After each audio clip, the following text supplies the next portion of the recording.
Brought to you by Penguin.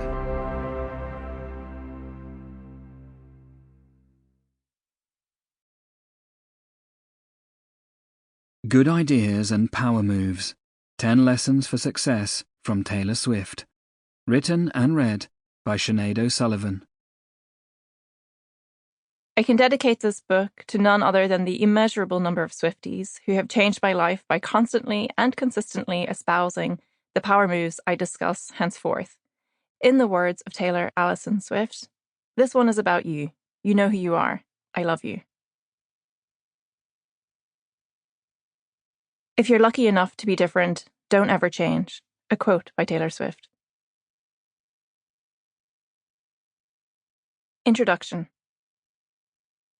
This is a book about Taylor Swift, of course, but to really understand what I've written in this book, there are a couple of other things you need to understand first.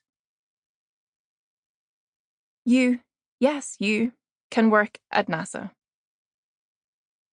When I was a 15-year-old high schooler, I was given the opportunity to travel from Northern Ireland to Houston's Mission Control on the trip of a lifetime to Space Camp.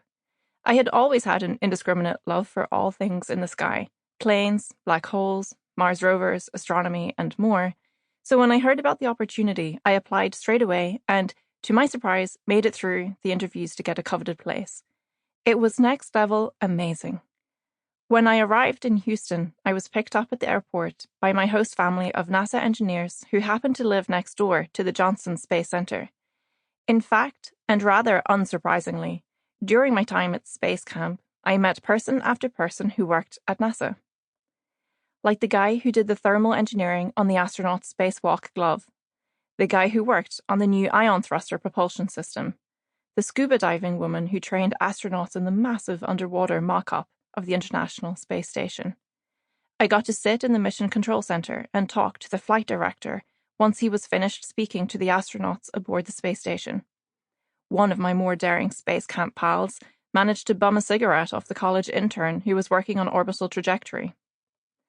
In the evenings, we hung out with the kids of the NASA employees and went around to a friend's of my host family's house for dinner. One of them had a swimming pool, and we had a pool party. Me, in America, having a pool party. I felt like I was in a TV show. Once Space Camp sadly concluded, after weeks of sweating in a type of heat and humidity that I had never experienced before, I went back to my home in Northern Ireland just in time to start back at school. A few months later, the time came to start college applications. For me, deciding what to study was the easiest decision I had ever made. I was going to study aerospace engineering so that I could one day work at NASA.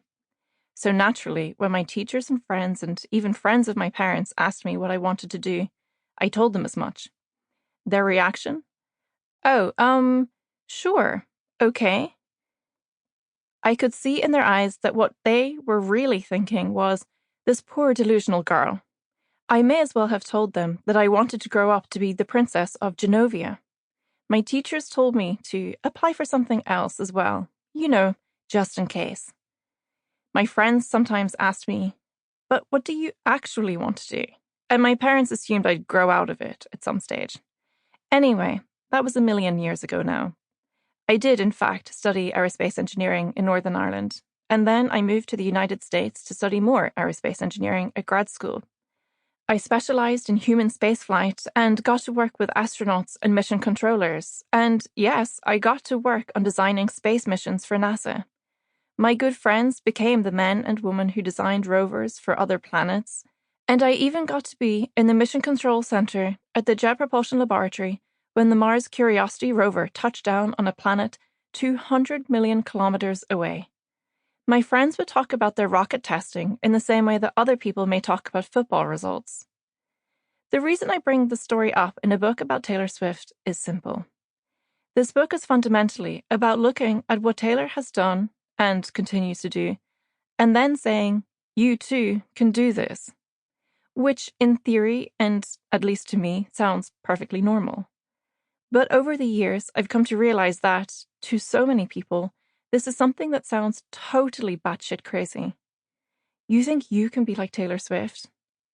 You think you can work at NASA?